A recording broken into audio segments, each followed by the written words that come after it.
Hello friends, welcome or welcome back to my channel at Psycho Vibes. So in this video we are going to talk about types of attention.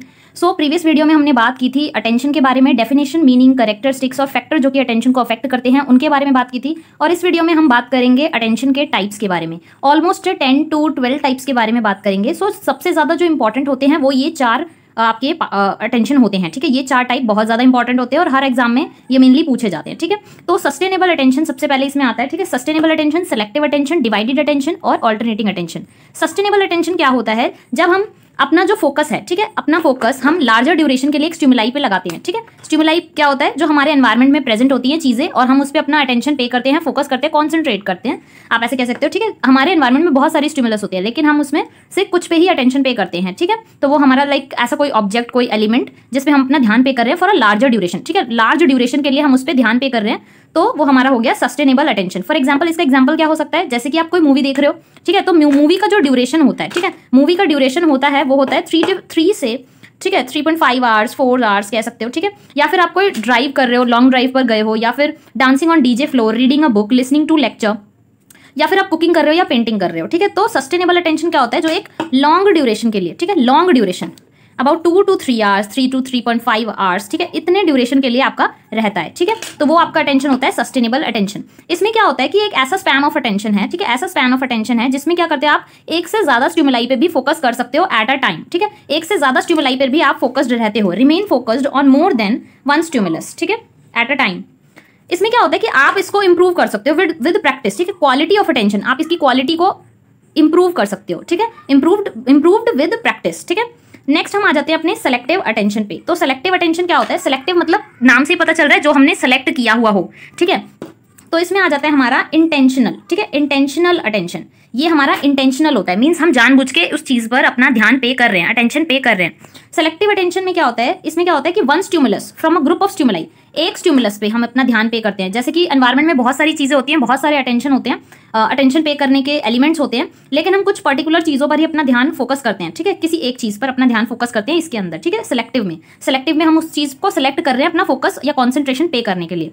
तो इसमें क्या होता है mainly, या तो हम अपना अटेंशन वहां पर पे करेंगे, ठीक है। इसमें मेनली क्या होता है कि हम जब एक स्टिमुलस को चूज कर रहे हैं अटेंशन पे करने के लिए, तो या तो हम उसे चूज करेंगे अटेंशन पे करने के लिए, वो हमारी मेमोरी में चला जाएगी, ठीक है, या फिर हम उसे नेग्लेक्ट कर देंगे, रिजेक्ट कर देंगे, ठीक है। या तो हम उस पर अटेंशन पे कर लेंगे तो वो हमारी मेमोरी में चला जाएगा, ठीक है, और अगर हम उसे अटेंशन पे नहीं करते हैं तो वो रिजेक्ट हो जाएगा, ठीक है। और ये अटेंशन क्या करता है कि हमारे जो मेमोरी का प्रोसेस है उसमें अफेक्ट करता है, ठीक है। यहाँ पे अटेंशन आएगा, ठीक है, हमारे अटेंशन प्रोसेस में अफेक्ट करते हैं ये एलिमेंट्स। जो बहुत सारे एलिमेंट्स होते हैं उनमें से हम किसी एक एलिमेंट को चूज करते हैं और बाकी चीजों को हम स्क्रीन आउट कर देते हैं या फिर हटा देते हैं, रिजेक्ट कर देते हैं। कुछ सेलेक्टिव चीजों को पर ही हम ध्यान अपना देते हैं, ठीक है।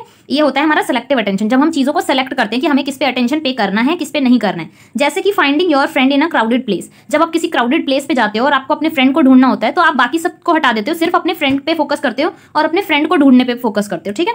नेक्स्ट हम आ जाते हैं अपने अटेंशन पे डिवाइडेड अटेंशन। डिवाइडेड अटेंशन क्या होता है? जब हम अपना अटेंशन जो है वो डिवाइड कर लेते हैं, ठीक है, डिवाइड मतलब बांट देते हैं। जब हम अपना अटेंशन जो है वो बांट देते हैं दो या दो से ज्यादा चीजों में, ठीक है। Ability to focus on more than one stimulus, ये एक ऐसी एबिलिटी है जिसमें हम मोर देन वन स्टिमुलस, एक से ज्यादा स्टिमुलस पे अपना ध्यान बांट देते हैं, ठीक है। Cognitive resource that require attention to divide maintain focus on multi stimuli, एक समय पर, ठीक है, बहुत सारे stimuli, multi stimuli at a same time, एक ही समय पर दो स्टिमुलस पे ध्यान पे करते हैं। समझने की ऐसे हम देखेंगे कि हमारा ये अटेंशन है, ठीक है, अटेंशन को हम अपने बांट देंगे दो चीजों में। जैसे कि अब मैं ड्राइव कर रही हूँ, ठीक है, ड्राइव करने के साथ में मैं म्यूजिक भी सुन रही हूँ, ठीक है, तो ये मेरा अटेंशन है।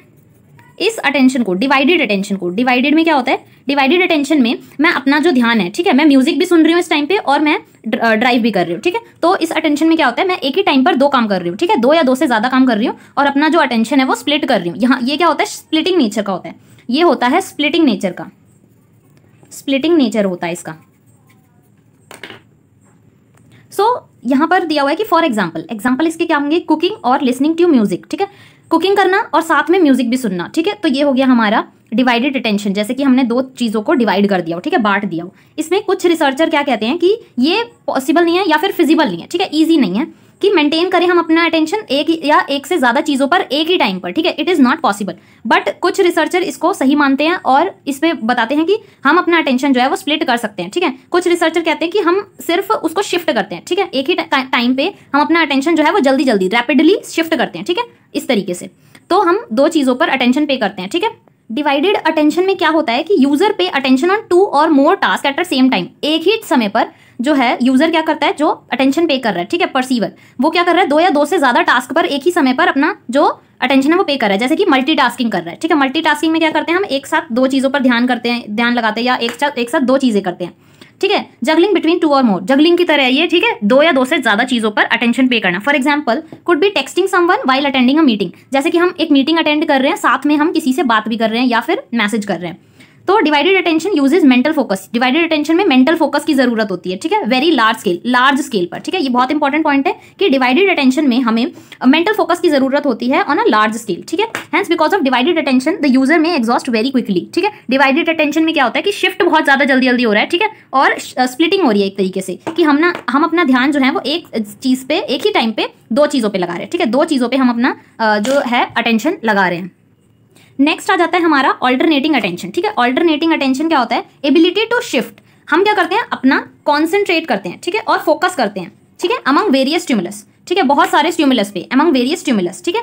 Degree of flexibility and cognitive resource, हम क्या करते हैं, डिग्री ऑफ फ्लेक्सिबिलिटी का क्या मतलब है यहाँ पे कि हमारा माइंड इतना फ्लेक्सिबल हो जाता है कि हम एक ही टाइम पर बहुत सारे कामों को करते हैं। बट यहाँ पर ऑल्टरनेटिंग अटेंशन और डिवाइडेड अटेंशन में मेन डिफरेंस क्या है कि डिवाइडेड अटेंशन जो होता है वो स्प्लिटिंग नेचर का होता है, ठीक है। डिवाइडेड अटेंशन जो है वो स्प्लिटिंग नेचर का होता है, जैसे कि यहाँ पे दिया हुआ है कि we split our attention between 2 और मोर टास्क, ठीक है। लेकिन ऑल्टरनेटिंग अटेंशन में क्या होता है, हम शिफ्ट कर लेते हैं, ठीक है, शिफ्ट करते हैं, दो टास्क के बीच में शिफ्ट करते हैं। जैसे कि देख सकते हो यहाँ पे डिवाइडेड अटेंशन में क्या होता है कि हमने अपना अटेंशन एक टाइम पे दो चीजों पे लगा दिया, टास्क 1 एंड टास्क 2, ठीक है।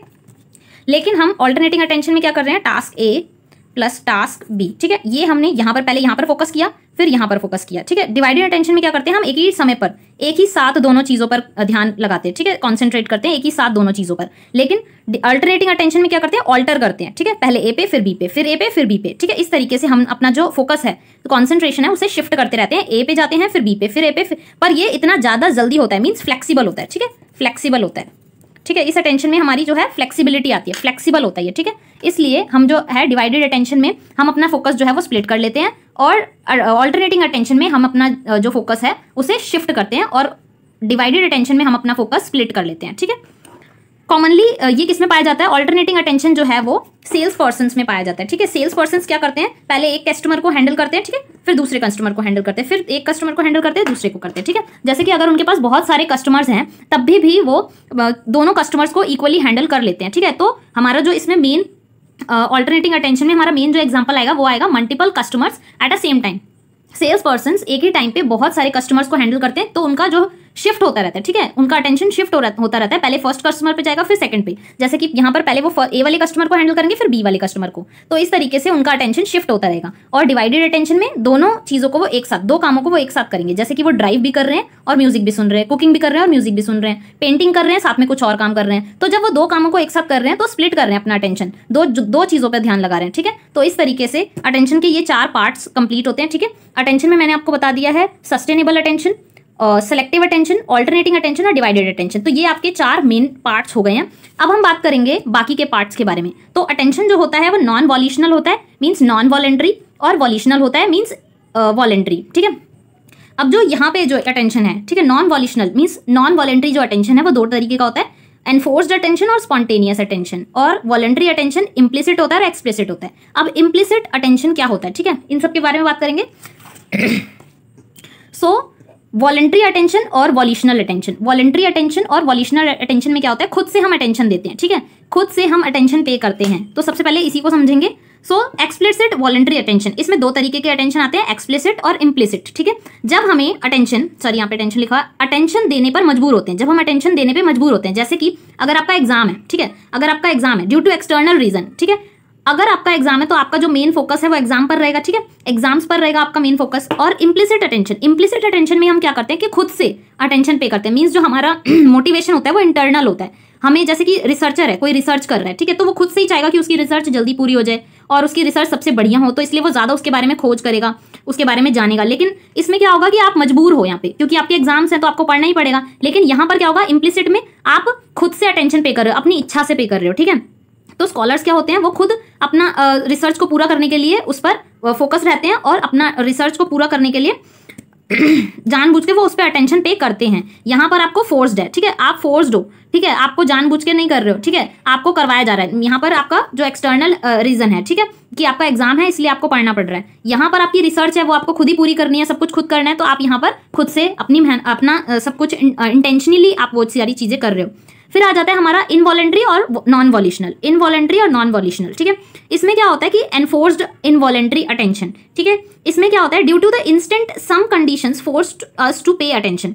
इसमें some conditions force us to pay attention, कुछ कंडीशंस ऐसी बनती हैं जिसमें हमें अपना अटेंशन पे करना पड़ता है। जैसे कि अगर आपके घर के बाहर हॉर्न कोई बजा रहा है, जोर जोर से हॉर्न बजा रहा है, तो आपको वहां अटेंशन पे करना ही होगा कि क्या हुआ है क्या नहीं हुआ। अगर कोई चिल्लाने लग जाए जोर जोर से आपके घर के बाहर, तो अभी आप अटेंशन पे करोगे। तो जिन चीजों पे हम नहीं चाहते फिर भी हम उस पर अटेंशन पे करते हैं, जैसे कि यहाँ पे लिखा हुआ है when stimulus having some attractive capacity, stimulus के पास कोई अट्रैक्टिव कैपेसिटी है। अब आपके घर के बाहर से कोई बारात जा रही है, तो आपका अटेंशन ऑटोमेटिकली वहां चला जाएगा, ठीक है, आप चले जाओगे देखने के लिए कि क्या हो रहा है क्या नहीं हो रहा है, कितना क्यों शोर आ रहा है। तो इस तरीके से बिना इच्छा के अटेंशन पे करना, ठीक है। जब जैसे कि कार का हॉर्न बज रहा है, ठीक है, आपके घर के बाहर, और आप उस पर अटेंशन पे कर रहे हो, तो वो हमारी इच्छा नहीं थी, हम कुछ और काम कर रहे थे, कार का हॉर्न बजा, बार बार हॉर्न बज रहा है, तो आप जरूर जाओगे देखने के लिए, या फिर एक टाइम के लिए आपका अटेंशन वहां पे जाएगा ही जाएगा।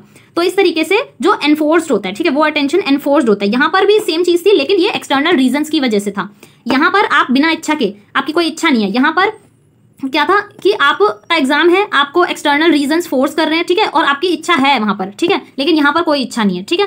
यहाँ पर आप क्या करोगे इस वाले अटेंशन में, एक्सप्लिसिट अटेंशन में, कि आपका एग्जाम है तो आपको ये हमेशा दिमाग में रहेगा कि मुझे पढ़ना है, तो लेकिन पढ़ तो आप अपने रीजन से ही रहे हो, ठीक है। तो यहाँ लेकिन यहाँ पर हॉर्न बज रहा है, तब आप बाहर देखने के लिए जा रहे हो, ठीक है। तो कान हॉर्न आउटसाइड अवर हाउस, ठीक है, तो ये इसका एग्जांपल हो गया। फिर आएगा आपका spontaneous attention, spontaneous involuntary attention. इस अटेंशन में क्या होता है कि हमारी कुछ फीलिंग्स सेंटिमेंट्स जुड़े होते हैं, ठीक है, इस अटेंशन से हमारी फीलिंग्स और सेंटिमेंट्स जुड़े होते हैं। जैसे कि अगर आप कोई क्लास ले रहे हो या फिर आप कुछ और काम कर रहे हो और एक अचानक से आपका जो फेवरेट सॉन्ग बजने लग जाए, ठीक है, या फिर आपका कोई भी आपको ऐसी चीज याद आ जाए जो आपकी सेंटिमेंट्स से जुड़ी हुई हो, फीलिंग्स से जुड़ी हुई हो, तो आपका ध्यान ऑटोमेटिकली वहां पर चला जाएगा, ठीक है। तो ये हो गया आपका स्पॉन्टेनियस अटेंशन। अब हमारे पास कुछ और टाइप्स के अटेंशन होते हैं जैसे कि प्राइमरी अटेंशन। अब प्राइमरी अटेंशन क्या होता है, प्राइमरी अटेंशन को कॉन्शियस एफर्ट्स की जरूरत नहीं होती, not required any conscious efforts, ठीक है, इसमें कॉन्शियस एफर्ट्स की जरूरत नहीं होती, ठीक है, इसीलिए हम इसको प्राइमरी अटेंशन कहते हैं, ठीक है। इसमें क्या होता है कि ये इंटेंस होता है, पावरफुल होता है और अरेस्टिंग स्टिमुलस होता है।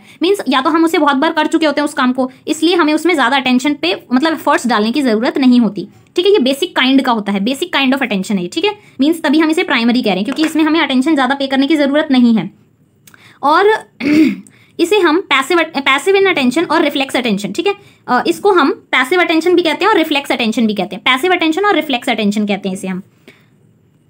नेक्स्ट हमारा आ जाएगा सेकेंडरी अटेंशन, ठीक है। सेकेंडरी अटेंशन को हम एक्टिव अटेंशन कहते हैं क्योंकि हम इसमें एफर्ट्स लगाते हैं, ठीक है, रिक्वायर एफर्ट्स, कॉन्शियस एफर्ट्स की जरूरत इसमें होती है, ठीक है। Such attention needed to analyse a painting, painting को देखना है, अगर आप पेंटिंग को सिंपली देख रहे हो, ठीक है, किसी स्कल्पचर को सिंपली देख रहे हो, तो उसमें आपका पैसिव अटेंशन लगेगा, मींस आपका प्राइमरी अटेंशन लगेगा। लेकिन अगर उस चीज को आप एनालाइज कर रहे हो, ठीक है, उस पेंटिंग को अगर एनालाइज कर रहे हो, बहुत बारीकी से देख रहे हो, तो उसमें आपका लगेगा सेकेंडरी अटेंशन, ठीक है, जो कि जिसे हम कहते हैं एक्टिव अटेंशन भी कहते हैं, ठीक है। In classification psychology in terms used to denote higher kind of attention, उसमें हमें वो बेसिक काइंड का अटेंशन था, ठीक है। प्राइमरी अटेंशन को हम बेसिक काइंड ऑफ अटेंशन भी कहते हैं और इसे हम कहते हैं हायर काइंड ऑफ अटेंशन क्योंकि हम इसमें अटेंशन पे कर रहे हैं और एक्टिव अटेंशन पे कर रहे हैं, सो इसको हम एक्टिव अटेंशन भी कहते हैं, ठीक है। नेक्स्ट आता है हमारा एफर्टलेस अटेंशन। एफर्टलेस जैसे कि नाम से पता चल रहा है कि इसके अंदर आपको कोई भी एफर्ट लगाने की जरूरत नहीं पड़ रही है। Attention that is active, focused और टास्क डायरेक्टेड है। जैसे कि हम अपनी रेगुलर एक्टिविटीज करते हैं, डेली एक्टिविटीज करते हैं, ठीक है, जैसे साइकिलिंग चलाने में आपको कोई अटेंशन पे नहीं करना है, ठीक है, आपको पता है कि इस प्रोसेस से आपका साइकिल चलेगा, ठीक है। जैसे कि आपको डेली रूटीन्स करने तो उसमें आपको कोई अटेंशन पे नहीं करना होता, ठीक है। तो इन्वॉल्व्स या तो इसमें कम अटेंशन की जरूरत है या फिर नो सब्जेक्टिव एक्सपीरियंस और एक्सर्शन, इसमें किसी एक्सपीरियंस की जरूरत नहीं होती, ठीक है, या फिर किसी इन्वॉल्वमेंट, किसी तरीके की इन्वॉल्वमेंट की जरूरत नहीं होती। इसमें हमें इतनी ज्यादा प्रैक्टिस हो जाती है कि हम वो चीजें खुद कर लेते हैं। It is associated with absorbing activities such as reading a book. अब कोई बुक आपने बहुत अच्छे से पढ़ लिया तो उसको अगर आप दूसरी बार पढ़ते हो, तीसरी बार पढ़ते हो, तो आपको उसमें ज्यादा अटेंशन पे करने की जरूरत नहीं पड़ती, ठीक है। इसका एग्जाम्पल हो सकता है कि जैसे कि एक एथलीट है, वो स्पोर्ट्स खेल रहा है, ठीक है, तो उसे बार बार अटेंशन पे करने की जरूरत नहीं होगी कि इसका प्रोसेस क्या होगा। या फिर एक म्यूजिशियन है, ठीक है, म्यूजिशियन जो है वो अपना म्यूजिकल इंस्ट्रूमेंट बजा रहा है, तो उसमें भी उसे एज सच कोई एफर्ट लगाने की जरूरत नहीं है। जब वो कोई नया काम करेगा तब उसे एफर्ट लगाने की जरूरत पड़ेगी, लेकिन अगर वो बहुत ज्यादा उसकी प्रैक्टिस कर चुका है तो उसे जरूरत नहीं पड़ेगी। High level of arousals, control and relaxation, यहाँ पर रिलैक्सेशन बहुत ज्यादा हाई होता है, मीन्स हम रिलैक्स्ड कंडीशन में वो सारे काम को करते हैं, ठीक है। और यहाँ पर जो strong law of momentum, strong sense of law momentum, ठीक है, बहुत ज्यादा स्ट्रॉन्ग सेंस का लॉ मोमेंटम लगता है, क्योंकि हम उस टाइम पे बहुत ज्यादा प्रैक्टिस कर चुके होते हैं और सब कुछ अपने आप ही हो रहा होता है। जैसे कि अगर आप साइकिल चला रहे हो तो उसमें आपको ज्यादा ध्यान लगाने की जरूरत नहीं है, अटेंशन पे करने की जरूरत नहीं है। नेक्स्ट है हमारा एक्सटर्नल अटेंशन। एक्सटर्नल अटेंशन क्या होता है? एक्सटर्नल अटेंशन होता है जब हम मॉड्यूलेशन करते हैं, ठीक है, reflex to the selection and modulation of sensory information. Sensory information को हम लाइक देख के, कोई चीज हमने देखी है, ठीक है, point in time and modality specific input gained और एक्सटर्नल स्टिमुलाई और stimulus coming from the surrounding. जब हमारा जो स्टिमुलस है वो एक्सटर्नल सोर्स से है, ठीक है, हमने कोई चीज देखी, लोकेशन देखी, attention select location in space point in time, ठीक है, हमारा जो अटेंशन है वो बाहरी होता है, ठीक है। इसमें इंटरनल अटेंशन क्या होता है? Refer to the selection, modulation and maintenance of internally generated information such as task rule. Internal attention, जैसे कि कोई टास्क है, उसके पर्टिकुलर रूल्स हैं, ठीक है, उस रूल्स को फॉलो करते हुए आप जो अटेंशन पे करते हो। Response in long term memory और वर्किंग मेमोरी, ठीक है, क्योंकि हम उस पर बहुत ज्यादा अटेंशन पे कर रहे हैं, क्योंकि हमें टास्क के रूल्स को फॉलो करना है। तो ये हो गया आपका अटेंशन, इंटरनल अटेंशन, ठीक है। नेक्स्ट आता है हमारा स्पेशल अटेंशन। स्पेशल अटेंशन क्या किसने दिया था? पॉस्नर सिंडर डेविडसन ने दिया था, फर्स्ट टाइम इन्वेंट किया था। वॉलंटरी ये वाला जो अटेंशन है वो सिमिलर अटेंशन है उस वाले से, ठीक है, तो वो आप उससे जोड़ के पढ़ सकते हो, ठीक है। स्पेशल अटेंशन पॉस्नर सिंडर डेविडसन ने पहली बार दिया था 1980 में। नेक्स्ट चीज जो है कि अलाउ करता है, ये क्या करता है? ह्यूमन को प्रोसेस ऑफ विजुअल इंफॉर्मेशन, जो चीजें हम अपनी आंखों से देख रहे हैं या कानों से सुन रहे हैं, तो उस चीज को अलाउ करता है हमारे सेंस ऑर्गन्स में रिसीव होने के लिए, और फिर हम उस पर अटेंशन पे करते हैं और वो हमारी वर्किंग मेमोरी में चला जाता है, ठीक है। Like painting on a narrow or wider area, 2 paintings in 1 with human brain can focus attention. जैसे कि कई बार आपने देखा होगा कि एक पेंटिंग है, ठीक है, एक पर्टिकुलर पेंटिंग है, लेकिन उसी पेंटिंग को अगर हम ध्यान से देखते हैं तो उसमें डबल पेंटिंग्स जो होती हैं वो दिखने लग जाती हैं। जैसे कि आपने कई ट्रिक्स देखी होंगी, उसमें 2 पेंटिंग्स बनी होती है, लेकिन हम एक पेंटिंग को फोकस करते हैं तो हमें दूसरी पेंटिंग दिखाई नहीं देती, और दूसरी पेंटिंग पे फोकस करते हैं तो पहले दिखाई नहीं देती, लेकिन उसमें होती 2 पेंटिंग्स हैं, ठीक है। तो इस तरीके से जो नैरो और वाइडर एरिया को व्यू देती है, ठीक है, वो होती है हमारी स्पेशल अटेंशन। स्पेशल अटेंशन जो कि विजुअल इन्फॉर्मेशन पे डिपेंड करती है कि हम किस चीज को किस तरीके से देख रहे हैं। तो ये हमारा होता है स्पेशल अटेंशन, जब हम किसी चीज पे अटेंशन पे करें और उसमें कुछ स्पेशल इफेक्ट्स हों, जैसे कि नैरो पेंटिंग और वाइडर एरिया की जो पेंटिंग्स होती हैं जिसमें हम अपना अटेंशन पे करते हैं तो डिफरेंट पेंटिंग्स दिखने लग जाती हैं। तो ये पेंटिंग क्यों जरूरी है? Visual attention is essential for visual perception. ये हमारे विजुअल परसेप्शन को देखती है कि हम किस तरीके से चीजों को देखते हैं।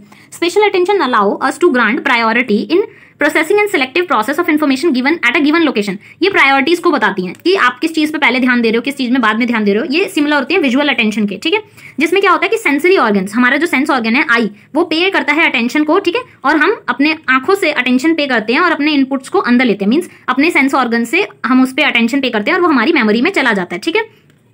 यहाँ पर क्या होता है कि use blur out of all other stimulise. इसमें क्या होता है कि हम या तो चीजों को देखते हैं, ठीक है, एक स्टिमुलस पे हमने फोकस किया तो हम सारी चीजों को ब्लर करके उस पर्टिकुलर चीज को देखते हैं, तब हम अपना अटेंशन पे कर पाते हैं, ठीक है।